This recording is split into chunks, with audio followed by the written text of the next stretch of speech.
За энэ маань Сумерфорд гэдэг твээс эхэлдэг. Эртээр үед энэ твийг 7 хаан тус суван захирдаг байсан. Гэвч цаг хугацаа өнгөрөхий хэрээр халсаан тэмэх газар нутаг бусдыгаа өөртөө нэгтгэн Сумерфортын эзэнт гүрэн гэж нэрлэгдэх болсон.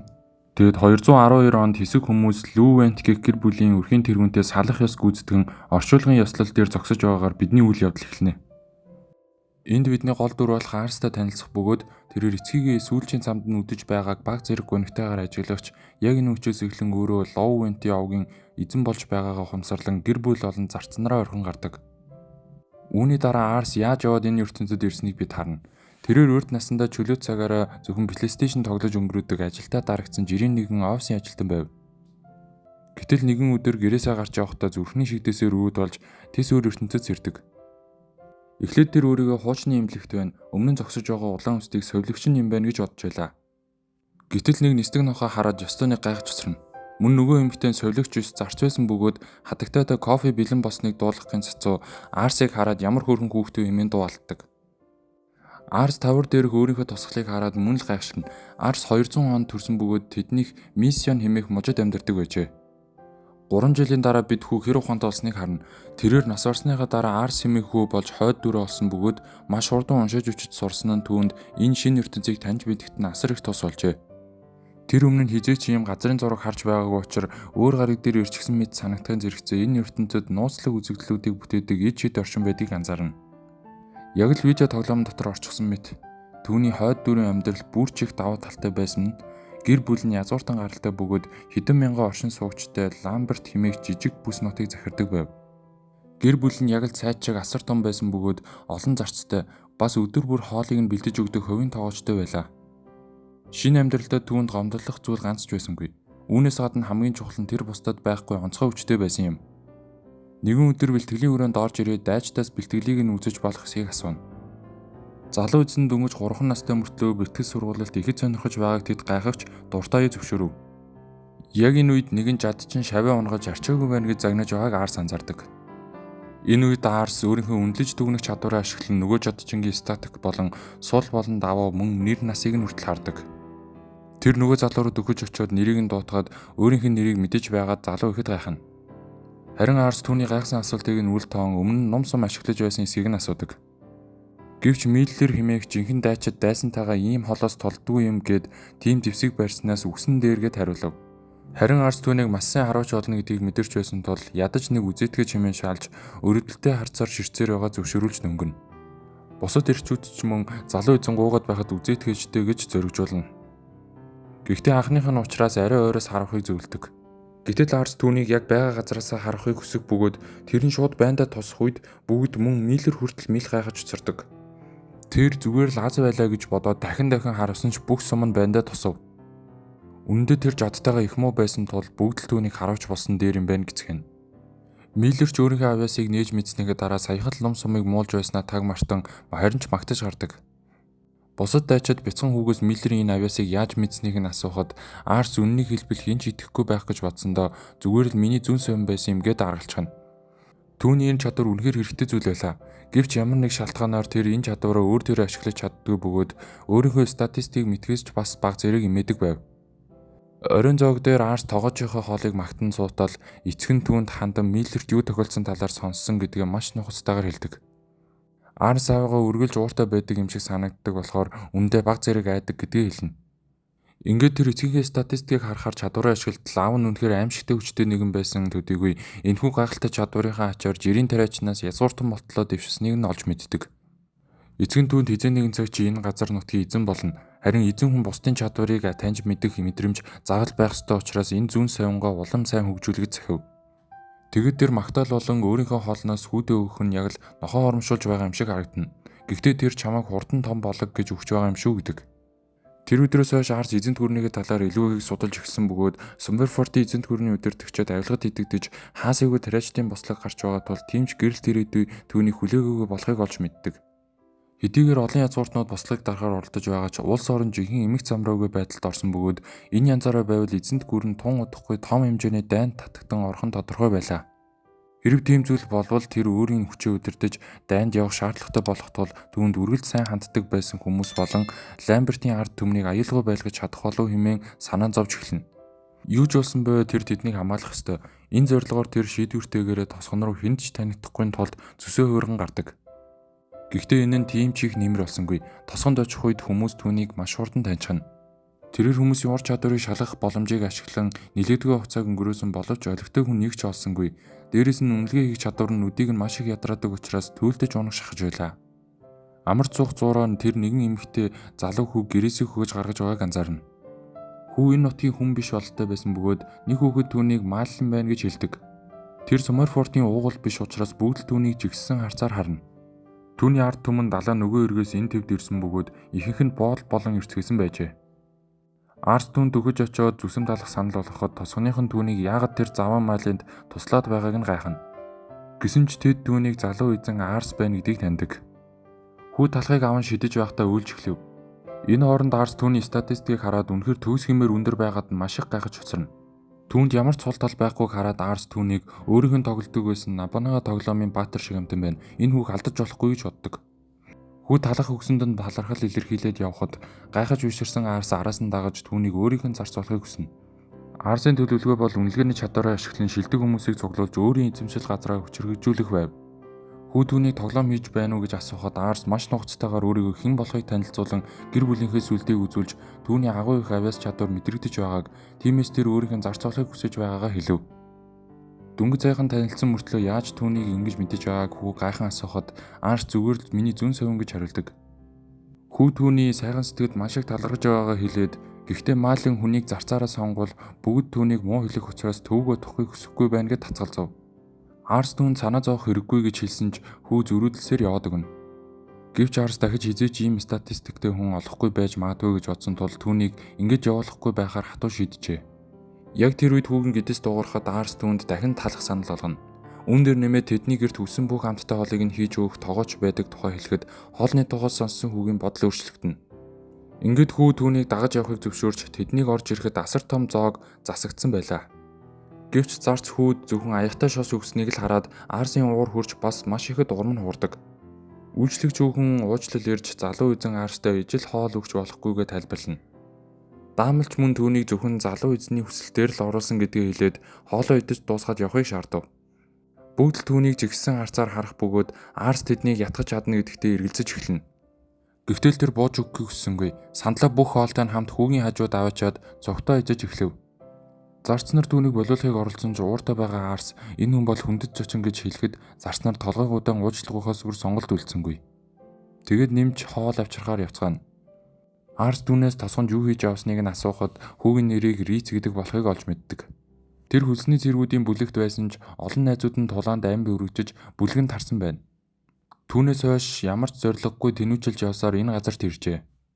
Арс яагаад өөр бүлэгт илсээгүйг нь асуухад Риц өөр шиг онцгой зүйл хийж үзээгүй хүүхдийг хинч авахыг хүсээгүйгээд багасаа л тэр бүлэгт байсан гэдгээ дурсав. Тэднийг ярилцаж байх зуур даамал дундуур нь орж ирээд Арсаас одоо зочинтойгоо салах яс гүйцэтгэх болсон юм биш үү гэж асууна. Харин Арс тэгэхгүй би энэ хүүг өөрийнхөө зарц болгохоор гэртээ авчирсан юм гэж хэлэхэд даамал бүр мэл гайхаж ийм зүйл хизээч байж болохгүйгээд эсэргүүцдэг. Үүний дараа Арс эцэгтэйгээ уулзаж бүгдийг тайлбарлалаа. Гэвч эцэг нь мааллын зарцаар авах шиг тэнэг зүйл байхгүйгээд түүнийг явуулахыг тушаав. Арс зөрүүдлээд Рицийг асар их авьяастай хэрэг түүнийг дэрэгдээ авч үлдэхгүй бол дараа нь харамсах болно гэж хэлдэг. Харин эцэг нь мааллинууд бол Сумерфортын хүмүүсээс хамаагүй дорд гаралтай. Тиймээс тэдэнд ямар ч авьяас байх боломжгүй гэж эсэргүүцэхэд Арс мааллингуудын талаар юу ч мэдэхгүйч Рицийн авьяас бараг бурханлаг төвшнийх гэдэгт бүрэн итгэлтэй байгааг хэлээд идэхгүй байвал өөрөө шалгаад үзхийг шаарддаг. Тэр эцэгтэй Миллерийн ном сумын авьяасыг санаж байгаа үстэй гэж хэлэх бөгөөд энэ нь маалын хүүгийн авьяасыг мөн л өөрийнх нь зүн совин хэлж өгсөн гэж гүрэв. Арс маш их салсаар байсан тул эцэг нь эцэст нь түүнийг сорж үзхийг зөвшөөрдөг. Хэрв тэр сорилтыг давбалт сэргэр ажилд авна гэсэн нь Арст маш их урам зориг өглөө. Яагад гэвэл Риц хэдий доод тушаалаас ихэлсэн ч маш хурдан дэвшиж чадна гэдэгт тэр итгэлтэй байлаа. Гэхдээ ганц асуудал нь тэр сорилт нь эцэгтэй тулдах байсан бөгөөд хэрв ялбал түүнийг хүлээн зөвшөөрнө гэсэн үг байв. Арс хүүг дөнгөж 14 настай. Дээрээс нь аав нь тулааны бурханлаг авьяастай тул энэ нь дэндүү шудраг бус хэрэг болно гэдгийг хэлнэ. Рицийн ур чадвар 97 байхад эцгийнх нь 95-аас 94 байв. Гэсэн ч эцэг нь хамаг хүчээрээ тулдахгүй бөгөөд түүнд давуу тал олгоно гэж хэлсэн тул энэ бараг бүтчих юм шиг билээ гэж найдана. Ингээд эцэг нь тэднийг хурдан бэлтгэхийг тушаав. Алхаж явах зуураар Риц түүнээс яагаад заавал майлын хүнийг зарцаараа авах гэж ингэж их хичээгээд байгааг зүгээр л өрөвдсөндөө юм уу гэж асууна. Харин Арс өөдөөс нь чи Лоуэнти овогт хүчин зүтгэхийг хүсэхгүй байгаа юм уу? Хэрэв тийм бол би аваасаа бүхнийг туслахыг гуйж болно шүү гэв. Риц тийм бишээ гэж шилээд майлангууд хаач очсон хавчигдан гадар хүрдэг учраас энэ бүхэн үнэн гэхэд дэндүү сайхан санагдаж байгаа гэдгээ учирлана. Арс хижээ нэгэн цагт энэ газар нутгийн эзэн болох үедээ түүнийг яг дэрэгдээ байхыг хүсэж байгаагаа хэлэхэд Риц маш их сэтгэл хөдлөж бүх хүчээр дайчлан хичээх болно гэдгээ амладаг. Бэлтгэлийн өрөөнд цэргүүд түүнийг жигсэн харцаар ширтэх үед Рейвен Миллерт сэлмүүдийг авчрахыг, Гарцад 9 цаг авчрахыг тушаав. Тэр Рицэд сэлмийг авахыг даалгаж хэрвээ хугацаа дуусахаас өмнө нэг л цохилт оруулж чадвал тэнцэн тооцно гэдгийг хэлдэг. Рейвений ур чадвар энэ бүс нутгийн хамгийн өндөр нь боловч хэрв Риц ганц л цохилт хийж чадвал ялах боломжтой байлаа. Рейвен түүний нэрийг асуухад тэрээр өөрийгөө Риц Мьесүү гэж танилцуулав. Рейвен ч бас өөрийгөө танилцуулаад түүний юу чаддгаа харуулахыг хүснэ. Тулаан эхлэхэд Риц ихний дайралтыг болтож амжигч модон сэлэн байсан ч гэлээ тэр цохилтод өртвөл өөрийг нь хоёр хуваах байсныг ойлгодог. Тэр хоёр дахь дайралтыг хааж Рейвений ямар асар их хүчтэйг мэдэрнэ. Эцэг нь дэндүү хүчтэй байгаад Арс айж байхад харин цэргүүд нь ихэд гайхаж байлаа. Учир нь эзэнтэй энгийн үедээ ч тэдний сэлмийг нь гартан тогтоодгүй байсан тул цохилт оруулна гэдэг бүр бүтшгүй зүйл. Гэтэл энэ майлын хүү ганц ч алхам хуурсангүй. Түүгээрч барахгүй эзэнтэй үнэхээр хамаг хүчээр дайчилж байх шиг харагдав. Энэ үед Рейвен түүний мөр рүү зохиж унаахад нэг цэрэг нь хичнээн удаан тислэж энэ бүс нутгийн шилдэг сэлэмчийг цохино гэдэг маш хэцүү дээ гэж хэлнэ. Риц дахин босож ирэн Арс руу харахтаа түүний дэргэд байх гэсэн хүслээ санаж жигнэсээ тултахаар шийддэг. Түүний царай нь өөрчлөгдөн дайралтад орж нарны гэрлэр Рейвений нүдийг хялт болон эхний цохилтоос нь болтож даваа талаа ашиглан хоёр дахь цохилтоо хийв. Гэвч Рейвен хаалт хийн дууслаа гэж хэлдэг. Риц элсэн цаганд хугацаа дуусаагүй байгааг анзаарсан ч үнэндээ түүний цохилт Рейвенийг шүргсэн тул цохилт оруулсан тооцогдно. Рейвен ялагдлаа хүлээн зөвшөөрч амлсан ёсороо Риц одооноос тэдний цэрэг болов. Энэ үед Риц тэнцэж чадсанд Арс маш их баярлана. Тэр эцэгтэй талархал илэрхийлгээд эцэг нь түүнийг зөв байсныг хүлээн зөвшөөрдөг. Рейвен тэр хүүгээс асар их нөөц бололцоог харж чадсан бөгөөд ирээдүйд маш сайн сэлэмчин болно гэдгийг мэдчихв. Хүүгийн нь авьяаснуудыг нээж илрүүлдэг чадвар нь хуурамч зүйл биш бөгөөд магадгүй үнэхээр онцгой хүч байж болох юм. Тэрээр өмнө хүүгийн ирээдүй ямар байх вэ гэхээ санаа зовдөг байсан бол одоо түүнийг маш сайн эр хүн үлгэр жишээ язгууртан цаашлаад эзэн хаанч болж магадгүй гэж итгэж эхэлнэ. Гэхдээ ингэж бодсныхаа дараа өөрийн ирэхгүй инээд нь хүрнэ. Учир нь орон нутгийн эзний хувьд хаан ширээ гэдэг бүтшгүй мөрөөдөл байсан хэрэг. Гэлээч хүүн Лоуэнти овгийн нэрийг дахин нэг үе залгамжилж явах нь л түүнд хангалттай байлаа. Харин бусад цэргүүд Рицийн авьяаст гайхаж бишрэн оцорцгоно. Хэсэг хугацааны дараа Арс Рицтэй очиж уулзахад шинэ хувцсандаа баг зэрэг эвгэрхэн байв. Харин Арс түүнийг хамаагүй илүү дэгжин харагдаж байна гэд Рицийг цэргийн албанаас гадна зарцсан янчил бас давхар хийх хүсэлт гаргасан гэж дуулгаснаа хэлж өөрийгөө хидэх битгий өвчлөрийг захив. Харин Риц үнэндээ хүчин зүтгэх эзэнтэй болсон түүний хувьд мөрөөдөл нь биелсэн хэрэг гэдгийг хэлдэг. Хэрэг тэр байхгүй байсан бол өөрөө годомчинд үлбэрж өгөх байсан тул түүнд яаж талархснаа ч мэдэхгүй байлаа. Иймээс энэ ачийг нь хариулахын тулд бүхнээ зориулахыг хүсэж байсан юм. Одоо харин Арс ур чадвар, манлайлал, хүсэл тэмүүлэл, дипломат чадвараараа гойж алгарсан илүү олон авьяаснуудыг цуглуулах ажилдаа орох болно. Арс бүх хүмүүсийн авьяасыг харах чадвартай төдийгүй эзэн хүнд бусдын авьяасыг харах нь маш чухал гэдгийг эцэг нь түүнд сургасан билээ. Хэрэг удахгүй болох дайнд амьд үлдэхийг хүсэж байвал хүчрэг айран байгуулах зайлшгүй шаардлагатай байв. Риц Лоуэнтиг гэр бүл дэлснээс хойш хэдэн сар өнгөрч авсан боловсролынхаа ачаар түүний мэдлэг оюун улам бүр өргөжөж байв. Тэрээр гэрийн бүх ажилд маш их тусалдаг бөгөөд одоо мэдлэг боловсролынхаа ачаар харшийн хамгийн ухаантай хүмүүсийн нэг болсон. Харшийнхаа болон нутгийн иргэд бүгд түүнтэй танилцсан даруйдал ихэд сайн ханддаг болсон. Өмнө нь түүнийг жигсэн арцаар хардаг байсан хүмүүс одоо бүгд биширдэг болов.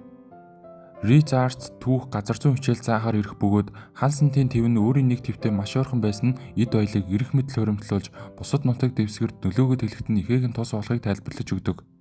Үүнд бүх газар нутгийн эзэлж дууссныхаа дараа хаалсантын хаан Анатасе Бидораас өөрийгөө эзэн хаанаар өргөмжилж хаант улсын нэрийг Сумерфортын эзэнт хүргэн болон өөрчилжээ.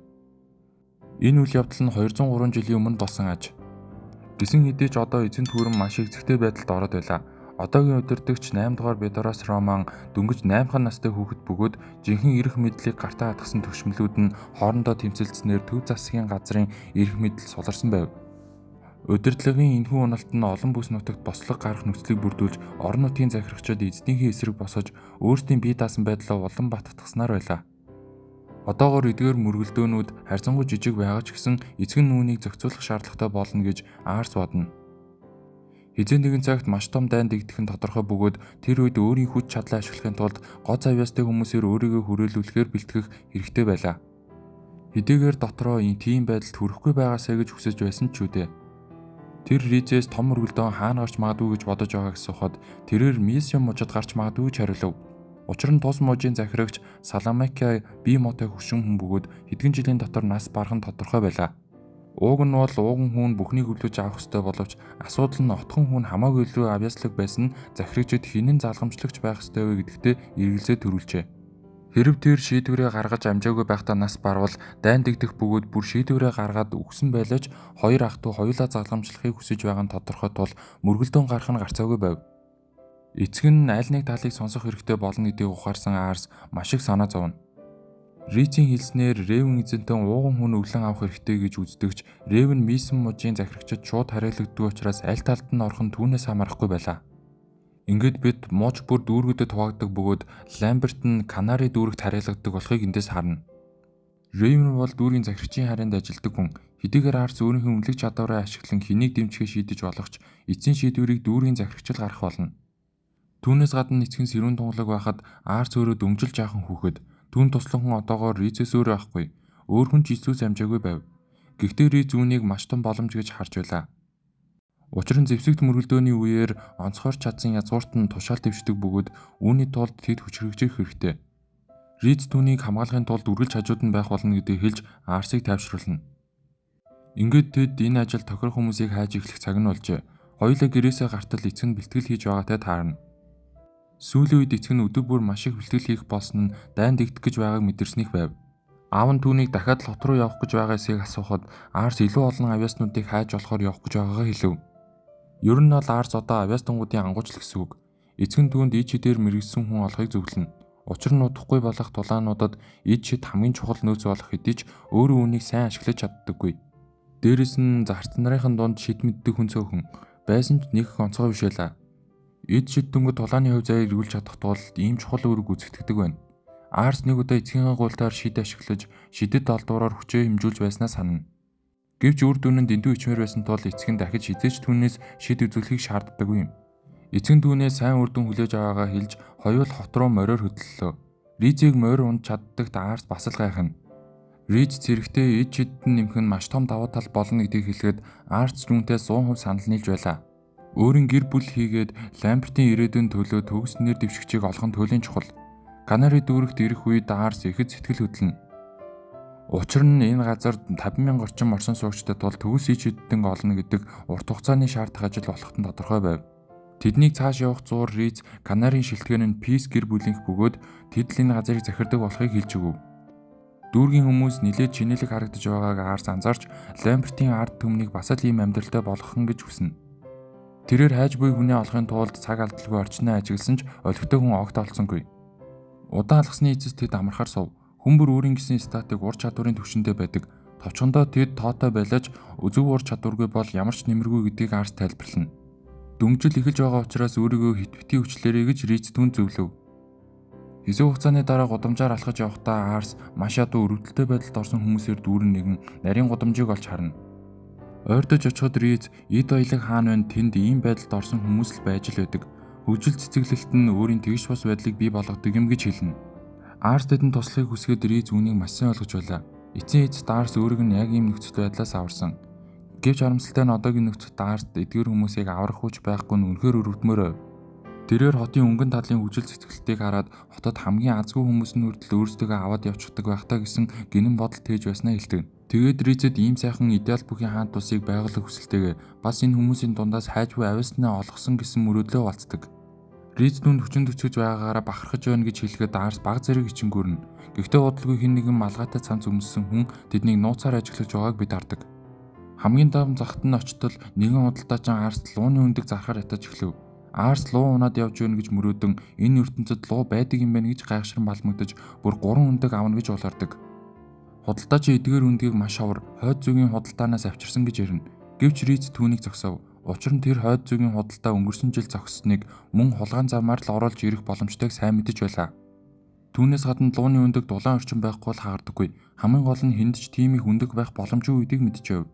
Хэрв тэр залуу эзнийг нь хайлсан хэмээх авраг гүрвлийн өндгөөр хуурах гэж оролдвол түүний нөгөө ертөнц рүү илгэн шүү гэж сүрдүүлнэ. Гэвч Арс дундуур нь орж дахиж өндөг авахгүйгээ хэлээд худалдаачнаас уулзчихгүй. Учир нь энэ талаар мэдээлэлгүй байсан өөрийнх нь луу руу байсан юм. Захын бүх хүмүүс тэднийг гайхан харах бөгөөд тэндээс гарсны дараа Риц тэгж авирлсандаа уучлалтгүйдэг. Энэ хооронд Арс хэрв дахин хэн нэгэн өөрийг нь хуурах гэж оролдвол Риц яг л саяны шигээ авирлах юм байна гэдгийг ойлгов. Тиймээс тэр илүү ухаалаг байх хэрэгтэй. Үгүй бол Риц хэн нэгнийг үнэхээр алчих юм билээ. Тэд хоёул хайгуулаа цааш үргэлжлүүлж зөндөө юм эзнийхээ дараа Арс амттан хайхаар явв. Гэтэл өнөөх малгайтай цамцтай хүн түүнийг мөрөгчгөө цухтаагаад өгнө. Риц түүнийг мөнгөний хитвчийг нь хулгаасныг анзаарлаа. Тэрээр Арсыг тэрэн хулгайчийг араас өв. Хулгайч маш хурдан байсан ч тэд гүйцэж очлоо. Малгайг нь хуу таттал үнэндээ охин байж таарав. Охин тэднийг нэгэн нарийн гудамж руу дагуулж орсон ч түүнийг зодож эхлэх 3 эртээ таарчхав. Тэд охиныг зүгтж чадахгүй дээ гэж байж байтал манай хоёр хурж ирнэ. Арс тэднийг зогсохыг шаарддаг. Тагаан эрчүүдийн нэг нь Арс руу дайртал Риц тэр доорн зогсоож орхив. Бусдын ч бас дайрсан ч тэд Рицийн хувьд ямар ч өрсөлдөгч болсонгүй. Тагаарсан эрчүүд сандран зүхт хооронд Арс охины статистикийг хараад үнэхээр гайхширч байлаа. Түүний ичид нь ээс зэрэгтэй байв. Тэрээр охиныг Шарлотт Рейз гэдэг болохыг нь олж мэдэв. Түүний манлайл нь 92, ур чадвар нь 116 байв.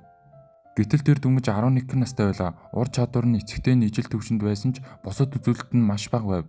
Тиймээс тэр ич идгүүгээр бол тулаан тохирохгүй байлаа. Гэхдээ хамгийн чухал зүйл бол түүний ич эдийн авьяас юм. Риц түүнд залуу эзнийхээ итвчийг буцааж өгөхийг тушаана. Харин Арс бүр зүрхсэн байдалтайгаар охиноос өөрт нь хүчин зүтгэж чадах эсэхийг асуулаа. Охин улгаач байсан учраас Риц үүнийг эсэргүүцсэн юм. Гэвч Арс энэ охинд ич эдийн асар их авьяас байгааг тодорхойлдог. Өмнө хизээч ийм нөхцөл бололцоодтой хүнийг харж байгаагүй гэдгээ тэр дурдлаа. Харамсалтай нь охин түүнийг ийм жаалд үйлчилж байхаар үгсэн дээр гэж хариулв. Арс байж болох бүх эрэг хандлага гарган түүнийг атахыг оролдож ийм мундаг шидийн авьяастай байж үнэхээр надад хүчин зүтгэж болохгүй гэж юу хэмээн асууна. Харин охин урд нь огт ичид ашиглаж үзээгүй учраас ихэд эргэлзэж байлаа. Арс түүний авьяас чадварт маш их итгэлтэй байгааг хэлнэ. Түүнээс гадна хэрв тэр хулгай хийж байгаа бол амьдрал нь үнэхээр хэцүү байгааг шинж. Тиймээс өөрт нь хүчин зүтгэл цалинтай үнэгүй холтой одоогийнхоос хамаагүй дээр амьдрах болно гэдгийг ч дурдав. Гэвч охин түүнийг яг л эрх чаал шиг ярьж өгнө гэд язгууртнууд яагаад өөрсдөө бусдаас илүү гэж боддог юм бэ гэж бухимдав. Тэд маш их тансаг амьдралтай бөгөөд энэ давуу эрхийг хүртэх ёстой гэдэгтээ бат итгэдэг. Гэхдээ зүгээр л язгууртан болж төрөх азтай байснаас биш ямар ч гавьяа байхгүй байж бусдыг дорд үздэг. Тийм ч учраас түүний тансаг хэрэглээг хамгаалах хэрэгцээт болох бодлого байгаагаа илэрхийлв. Харин Арс өөрийгөө өөр гэдгээ хизээ нэгэн цагт түн шиг хүмүүс сайхан амьдарч чадах хотыг байгуулна гэдгээ хэллээ. Үүний тулд түүний тусламж хэрэгтэй байгаа аж. Тэгтэл охин тэр өдөр нь хизээ ирэх юм бэ гэж асуугаад тансаг байдалд умбаж амьдардаг хүмүүс бодит байдлыг ойлгодгүй юм гэлээ. Өөрчгөн хүмүүс өдөржингөө нарийн гудамжинд хүйтэн халууныг тэсвэрлэн дараагийн удаа хизээ хоол идэхэж мэдэхгүй явдаг гэв. Зүгээр л Арсыг инэрэнгүй агуу хүн болж харагдахын тулд түүнд хүчин зүтгэх бодлого байгаагаа хатуухан хэллээ. Энэ үгээс Арс маш хүнд тусаж урам нь хуурсан ч Риц дундуур нь орж түүний мэдрэмжийг маш сайн ойлгож байгаагаа хэлв. Гэхдээ хулгай хийхийг нь төвчж чадахгүй тул итвчээ буцааж өгөхийг шаардсан бөгөөд эцсийн эцэс тэдний ачаар л амьд үлдсэн учраас охинд итвчийг нь буцааж өгдөг. Яг энэ үед Арс түүний бууганд байгаа сорийг анзаарч төрүүжийн эрчүүд хэн болохыг асууна. Охин тэднийг боолын худалдаачны гар хөлүүд гэж хариулв. Тэр нэг язгууртны агуулгад баригдаж худалдаач нь зарагдсан аж. Тэр мултарч чадсан ч тэд араас нь мөшгөж эхэлжээ. Охин өөрийг нь их мөнгө хүрнэ гэж бодсон байх. Гэхдээ начиг царайтай хүнийг хинч харсан тэгжэл бодох байлгүй хэмээн ёжолж хэлв. Харин манай хоёр огт өөр бодолтой байлаа. Арс яагаад зугцсныхаа дараа хотоос яваагүй юм бэ гэж асуув. Яг энэ үед хэсэг хүүхдүүд гүйж ирээд түнд маш их санаа зовсон бас их өсөж байгаагаа хэлцгэнэ. Арс Риц хоёр тэдний хэн болохыг асуухад охин өөртөө найдлах гудамжинд яаж игээд амь зоогоож байгаа өнчин хүүхдүүд бөгөөд тэднийг яаж игээд л хайж явж чадахгүй гэдгээ хэлв. Арс тийм бол түүнийг эсвэлэхгүй гэж хэлээд Рицээс хитвчээ аван охинд өгөв. Охин ихэд баярлан түүнийг авч тоглоогүй үстэй гэж асуухад Арс хариуд нь юу ч нэхэхгүй гэдгээ тодорхой хэллээ. Арс түүнийг санаа зовох хэрэггүй гэж хэлв. Охин хүүхдүүдтэй хамт явах бөгөөд Арс ингүүл түүнийг өөртөө авч чадахгүйнтэй гэж бодож байлаа. Хэсэг хугацааны дараа Арс нэлээд бодолд автан суухад Риц түүнд ханиад хүрч магадгүй тул дотогш орохыг зөвлөв. Риц өөрөө ч яг ийм нөхцөл байдалд орж исэн тул охиныг маш сайн ойлгож байлаа. Хорон ертөнд ядуу хүмүүс хизээд сайн ханддаггүй. Дээрээс нь язгууртнууд түнд бүрч дор хандах нь харцаагүй. Тиймээс тэр хүн бүрийг муу хүн гэж хардаг болсон хэрэг. Гэхдээ Арс бол тийм хүн биш гэдгийг Риц батлан хэлж чадах байв. Арс өөрийнхөө давуу эрхтэй байдлыг яг хизээнээс ингэ зүйл мэтээр хүлээн авах болсноо мэдэхгүй байгаа. Бас охин өөрт нь ууралсанд гайх зүйлгүй гэдгээ хэлнэ. Гэсэн ч тэрээр илүү сайхан хотыг байгуулахыг үнэхээр хүсэж байлаа. Хэдийгээр одоогоор үүнийг нэг их нухацтай хүлээж авахгүй байгаа мэт санагдах боловч яг тэр үед өнөө хүүхдүүд Шарлотын нэрийг дуудан гүйж явахыг тэд харав. Залуус юу болсныг мэдгээр санаа зовсноор бууж очиход хүүхдүүд нөгөө хүмүүс Шарлотыг аваад явсныг хэлнэ. Одоо бид охины өнгөрсөн үеийг харна. Тэр бусад хүүхдүүд эцэг эхтэйгээ сайхан амьдарч байгааг нарийн гудамжнаас ажиглаж, харин өөрөө гудамжинд зовж хүмүүст ойртох тоолонд аз үзэгдэн зөвхөн хүнлэг бос харилцааг мэдэрч өөрийн төрсөн заяандаа гомдодлон амьдарч байжээ. Эргээд одоо цагт боолын худалдаачид түүнийг зугцсан гэж зодож байсан бөгөөд охин хичнээн зодуулсан ч ямар ч хариу үйлдэл үзүүлэхгүй байгааг бид харна. Танхажуудын ахлагч нь түүнийг худалдаж авах хүн байгаа. Тийм гаж донт нь түүний царайг ингэж харвал дургуй зөх учраас нүүрлэн зөхөж болохгүй шүү гэж сануулна. Танхажууд түүнд мөнгөтэй итгэж байсныг анзаарч дотор нь байсан их мөнгийг хараад ихэд гайхацгаав. Харин Шарлот босож иргэн идэвхжээ буцааж аваад зугтыг оролцсон ч энэ нь бүтлгүүднэ. Танхажуудын толгойлогч зугтаач нэмэргүүдээ чадлаач гэсэн чи тэр өрөдмөр амьдрал руугаа буцна. Чамаа хайсан эцэг их хинчил буруу гэж хэлв. Яг энэ үед чимээ гарч Риц гарч ирэн танхажуудыг төвөггүйхэн ялж орхино. Тэдний толгойлогч тэднийг хинбэ гэж асуухдаа Арсыг язгууртан болохыг нь гадарлав. Арс түүнийг Альберт гэж нэрээр нь дуудаад охиныг тавихыг тушаасан ч толгойлогч түүний нэрийг нь яаж мэдсэнийг нь ойлгохгүйж эн чин боол чам шиг язгууртнуудын нууцаар худалдаж авдаг бараа гэж хариулна. Шарлот Арсаас өөрийг нь танихгүй байж яагаад ингэж байгааг асуув. Арс маш нухацтайгаар түүнээс яагаад үргэлж ийм хоосон харцаар хардгийг нь асууна. Тэр энэ талаар өдөржин бодоод эцэст нь түүний амбиц буюу өсөл тэмүүлэл нь ердөө нэг байгаад шалтгаан нь байна гэдгийг ойлгожээ. Боолын худалдаач нь түүний юу өрөөд байгааг нь гайхаад Арс хүсэл тэмүүлэл бол хүний өөрөө өөртөө тавьдаг итгэл найдвар юм. Заримдаа энэ нь чамд урвсан эсвэл занал хийсэн мэд мэдрэмж төрүүлж болох ч нөгөө талаараа өсөн дэвжих хүсэл, шийдэмгий байдал илүү сайхан ирээдүйн төлөөх итгэл найдварыг илэрхийлдэг. Шарлотод эдэн ердөөл нэг л байна. Өөрөөр хэлбэл тэр ирээдүйсээ татгалзчихсан гэсэн үг гэж хариулав. Худалдаач нь боолж ямар юмных нь ирээдүй байх юм бэ гэж хөхрөн. Арс ууртайгаар түүний хүүхдүүдийн ирээдүйг хулгайсан гэж буруутгаж байх зуур Шарлот түүнийг ажиглан хамгийн сүүлд хизээ үлснэ бодно. Ийм харгас ертөнцид амьд үлдэхийн тулд үйлх нь ямар ч нэмэргүй байлаа. Хүмүүсийн хувь заяад төрөхтөн л шийдэгдэг гэдгийг ойлгохдоо тэр мөрөөдлөөсөө татгалзжээ. Зүрх сэтгэлээ төгссөн нь түүнийг хүмүүсийн жигсэн доромжилсан харцнаас хамгаалж байв. Хил амаар болон бие махбодоор доромжлуулж байхдаа тэр амьд үлдэхийн тулд зөвхөн хүчрхэг болоход л анхаарлаа хандуулахар шийдсэн юм. Учир нь сул дорой байх нь үхэлд хүргэдэг гэдгийг мэддэг байв. Гэхдээ энэ бүхний эцэст тэр яагаад одоо үйлж байгаагаа өөрөө ч ойлгохгүй байлаа. Толгойлогч энэ ярианаас залхаж Арсыг язгууртан байх нь хамаагүй тэднийг устгах хэмээн хүмүүстэй тушаав. Гэхдээ Арс охиныг тайвшруулад хүлээж авахыг хүсэв. Тэр Рицэд энтэх хүмүүсийг зохицуулахыг даалгахад ууртай байгаа Риц эзэнтний минь дургүй хүргэсний төлөс бол үхэл гэж хэлв. Тэр замдаа таралцсан танхачуудыг нэг нэгээр нь устгана. Шарлотын нүдэн дээр танхачууд түүний асар их хүчийг хараад аимшиг тавтаж түүнийг ичэдээр дотлохыг оролцсон ч ямар ч юмчлал учруулж чадсангүй. Хүмүүсийн ялагдсныг харсан толгойлогч нэмэлт хүч дуудахыг тушаахад 2 дугаар давхраас Канарын армийн явган цэргийн ахмад байсан ч муу авир гарсныхаа төлөө хөөгцөн нэгэн асар том хаалцан ир бууж ирэв. Шарлот Арс тэр ирийг маш аюултай гэж хэлсэн ч Арс түүний статистикийг хараад охиныг тайвшруулна. Халдсан ир дарагдаа ганцхан жалд ялагддаг танаа баг үнэхээр арчаагүй юм даа гэж хэлэхэд Риц түүнийг өдөөн хатгаж нөгөө том ирч түүн рүү дарив. Гэвч Риц амархан болтож толгой руу нүшгэлэн сөрөг дайралт хийн. Дараа нь тэр түүний дүмэн зогсоод ганцхан цохилтоор унаж орхив. Шарлот гайхширч тэднийг яг хийм бэ гэж бодно. Энэ хооронд дайсандаа өвхөж шахаж байгаа танхаачуудын толгойлогч Канарын дүүргийн захирагч боолчлолыг зөвшөөрдөг гэж хэлнэ. Тиймээс Арс охиныг мөнгөөр худалдаж авдаг юм уу гэж бодов. Гэвч худалдаачин энэ мөнгө тэнд үүссэн үрийг дарахгүй гэж хариулав. Тэгтэл Риц ойртож ирээд боолын худалдаа бол итгэлцэлээр тогтдог гэдгийг тайлбарлаж хэлв.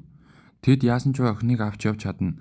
Гэхдээ инхэн худалдан авагчтай болчихсон боолыг хулгайд алдсан болж таарах тул тэдний нэр хүндийг унгаах болно. Тиймээс хамгийн зөв сонголт бол түүнийг илүү өндөр үнээр зарсан гэж хэлэх явдал юм гэдгийг тулглаа. Харин татгалзуул тэд охиныг авахын тулд юу ч хийхэд бэлэн байв. Айд зүрсэн айлбар зөвшөөрөхөр шийдэхэд Рицийн царай тэр дайруу өөрчлөгдөж маш зөв шийдвэр гарлаа гэж хэлв. Арс Рицэд бүх зүйлийг түүний хэлснээр болсон талархаад Шарлотод одоо найзууд нь хүлээж байгаа тул гэртээ харих цаг боллоо гэж хэлв. Охин түүнийг илүү сайн ажиглан харснаа эндээс гараад эхлээд өөр газар очимоор байгаагаа хэлнэ. Тэгээд тэд гуруулаа хамтдаа нэгэн толгод өөд өгсөн бөгөөд Арс маш их ядарч бараг л амьсгаа давчтан ядарч байлаа. Орой дээр нь гарахад хотын үзэсгэлэнт дүр зураг бүхэлдээ харагдав. Шарлот энэ бол түүний нууц газар гэдгийг хэлв. Тэрээр энд гарах үедээ хотод амссан бүх муухай зүйлс нь өчүүхмийн санагддаг гэн. Тиймээс байгалийн сайхныг мэдрэхийн тулд хаяа энд ирдэг байжээ. Охин дүүнээс яагаад түүнийг өөртөө нь хуваалцаж байгааг, үнэхээр өөр шиг хүмүүс илүү сайхан амьдарч чадах хот байгуулах бодолтой эсхийг бас яагаад тэгхийг хүсэж байгааг нь асуув. Арз өөрийгөө хүүхдүүдэд хайртай учраас гэж хариулахад өөрөө ч бас хүүхдүүд яагаад ингэж хэлж байгааг нь охин бат зэрэг эргэлзэж байх нь. Арс хүн их ядарч туудсан үед хүүхдийн нэмсэглэл тэднийг тайвшруулдаг. Мөн хүүхдийн нэмсэглэл нь насан туршидад татварлагдаж илүү сайхан амьдрах, эсвэл шинэ зүйлийг туршиж үзэх урам зориг өгдөг. Энэхүү урам зориг нь хотыг илүү сайхан болгодог бөгөөд би хүүхдүүд итгэл найдвар тэн амьдрах хотыг байгуулахыг хүсэж байна гэж хэлдэг. Риц түүний бахархалтайгаар ширтэх ба Шарлотт түүний үгэнд маш их өөрч байлаа. Арс хэтэрхий их зүйл ярьснаа ухаарч лекц унших гээгүй шүү гэж уучлахгүй. Тэр зүгээр л түүний найз нь болж аливаа хамтаа мэдрэхийг хүссэн байлаа. Шарлотт түүнтэй хамт явахаар шийдэж түүнд хүчин зүтгэхээр болдог. Арс хамгаалж исэн хүүхдүүдийг нь яах вэ гэж асуухад охин тэдний төлөө л үүнийг хийж байгаагаа хэлээд тэднийг Арсын хийсэн ирээдүйтэй байгаасаа гэж хүсэж байгаагаа хэлв. Энэ үед Риц одоо түүний авьяасыг шалгах цаг болсон гэд нэгэн ачаархалтай шидэт зүйлс гаргаж ирв. Арс түүнийг хаанаас авсныг нь асуухад Риц боолын худалдаачны байшингийн шалан дээр байхаар нь аваад гарсан гэж хариулв. Тэр Шарлоттод үнэхээр Ричидийн авьяастай эсхийг нь батлахын тулд энэ олдурыг өгнө. Энэ нь Арс дүүлэх зэсэндээ биш, харин тэр охины юу чаддгийг нүдээр харж ажил хамтан зүтгэжээ гэж хүлээн зөвшөөрөх байв. Шарлотт энэ нь түүний анхны тохиолдол бөгөөд ямар нэгэн шившлэг энэ төр уншиж мэдэхгүй тул түүнээс илүү их зүйл хүлээх хэрэггүй гэж саналав. Риц түүнд төхөж очиод яаж хийхин тайлбарлаж өгнө. Арс тэднийг ажиглаж өөрөө ч бас Ричидийн талаар юу ч мэдэхгүйч энэ үзүүлэлт дээр тийм өндөр түвшинд хүрсэн хүний хизээр цаарч байгаагүй гэдгээ дурсав. Охин үнэхээр ямар хүчтэй байж болохыг тэр гайхаж байтал Шарлотт Ричидээ ашиглаж эхэлнэ. Ердөө ганцхан энгийн хөдөлгөөнөөр л Шарлотт асар их хүч гаргаж Канарын тэнгэрт маш том дэлбэрт үүсгэв. Тэр дэлбэрэлтийг хараад бүр шоконд орж Риц Арс хоёр түүний асар их авьяасыг хараад мэл гайхлаа. Хүчин итгэхийг байснаас болж өнөөх шидэт олдоор бүр сүрж орхив. Охин догдлонгоо нэг их муу байсан гişүү гэж хэлэхэд Риц нүнд асар их авьяас байгааг хүлээн зөвшөөрөв. Шарлотт Арсаас одоо өөрт нь хүчин зүтгээд хоолтой амьдрах байртай болох уу гэж асуухад тэр тиймээгээд бас цалинч авна хэдий их ч гэсэн гэдгийг хэлв. Шарлотт түүнгүүгээр амьдрахад хэцүү болох өнөөх хүүхдүүдэд туслахын тулд тэр мөнгөө явуулж болох уу гэж асуув. Түүнд ердөө хоол толгой хорогдох байртай байхад хангалттай байлаа. Арс түүнд амлалт өгөөд түүнийг ямар ирээдүй хүлээж байгааг харахыг тесэн ядан хүлээж байгаагаа хэлнэ. Шарлотт түүний өмнө өвдөг сүгдэн түүнийг мөрөөдлийн биелүүлэхийн тулд чадах бүхнээ хийх болно гэдгээ амлаж түүнийг эзэн Арс тэмээн дуудав. Гэвч Арс санаа зовж ингэж хит албан ёсоор хандахгүй байгааг хүнээс хүснэ. Охин элдэг сайхнаар ярьж мэдхгүйгээс гадна Арсаас игч тул зүгээр л энгийнээр харьцаж бай гэж хурдхан хариулв. Арс одоо гэртээ харах цаг болсныг сануулв. Түүнээс гадна түүнд ямар ч мөнгө байгаагүй тул Шарлотт тэднийг дээрэмцэндээ уучлалгүйж бас өөрийг нь аварсанд нь талархал илэрхийлнэ. Арс үгүйдээ зүгээр гэж хэлээд энэ нэг бужигнааны дараа маш их хүсэж байгаагаа хэлв. Шарлотт өөрөөсөө дүү хүнд хүчин зүтгэнэ гэж хизээж төсөөлж байгаагүйгээ хэлв. Тэрээр Арсыг ямар ирээдүй хүлээж байгааг өөрөө харахыг хүсэж байлаа. Үүний дараа тэд хүүхдүүдтэй салах ёс гүйцэтгэхээр охины дагаж явлаа. Ийхүү Арс итгэж болох хоёр дахь холбоотонтой болов. Арсын баг хамаагүй өчрөг болсон. Гисэн хэдий ч эргэн тойронд ийм гайхалтай хүмүүс байгаад тэр маш их дарамт мэдэрч өөрийгөө зүгээр л нэг энгийн үдирдэг ч гэж бодно. Хэрв амжилт гаргаж чадахгүй бол тэдний итгэл найдварыг өсөрдүүлэх болно гэж санаа зовж байв. Тэрээр амлалт өгсөн учраас үргэлжлүүлэн тэмдэг ёстой бөгөөд агуу хот байгуулахын тулд чадах бүхнээ хийх болно. Харих замдаа тэд Шарлоттыг ямар явааргүй болох байдлаар хооллож байгааг харж Риц хамгийн эхлээд түн чирээний соёл зөв ярихыг заах хэрэгтэй юм байна гэж хэлнэ. Харин охин эн чинь бүтшгүй зүйл учир нь түүнд энэ бүхэн огтхон сонирхолгүй байна гэж хариулв. Удалгүй охин нойрмоглон хэвтгэхэд Риц түүнтэй маргалдаж эхэлнэ. Арсын гэрт ирээдээд Ревентэй уулзахад тэрээр эмэгтэй хүн дулааны талбар хитрхи аюултай гэд түүнийг илсүүлэхээс эрс татгалздаг. Гэвч Арс Шарлоттод өөрийнхөө юу чаддгийг эцэгт нь харуулахыг хүснэ. Өөрийнхөө хүчийг харуулсны дараа Ревен дуртай үлэн зөвшөөрөх бөгөөд ийхүү Арс хоёр дахь холбоотноо албан ёсоор олж авлаа. За ийхүү манай анимны part 1 дуусч байгаа тул та хэд маань лайк болон subscribe дарснаар part 2-ыг илүү урдан гаргах юм шүү.